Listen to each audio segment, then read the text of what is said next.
तुमच्या माहितीप्रमाणे योग्य मोबाईल नंबर कसा असावा? हे बघा, व्यक्तिपरत्वे तो बदलणारच आहे पहिली गोष्ट ही, कारण जन्मतारीख प्रत्येकाची सेम नसतेच, नाव सेम नसतं, त्यामुळे तो बदलणारच आहे नंबर.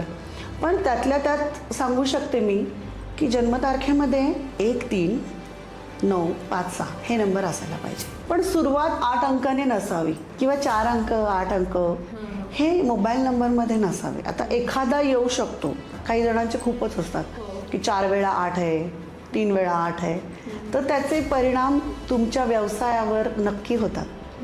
कारण आजकाल बघा सगळं मोबाईलवरच आहे, तुमचं ऑनलाईन ट्रान्झॅक्शन्स मोबाईलवरच आहे. आपण पैसे पाठवतो, मग तो जर मोबाईल नंबर सूट नसेल, माझा अनुभव आहे, तो जर मोबाईल सूट नसेल तर खरंच तुमच्याकडे पैसेचा ओघ कमी राहतो. जशी माझ्याकडं क्लायंट्स आलेत की मॅम असं झालं आहे वगैरे, आमचे पैसे गेलेत, त्यावेळेला माझ्या लक्षात आलं होतं की त्या मोबाईल नंबरची टोटल 4 आणि 8 होती.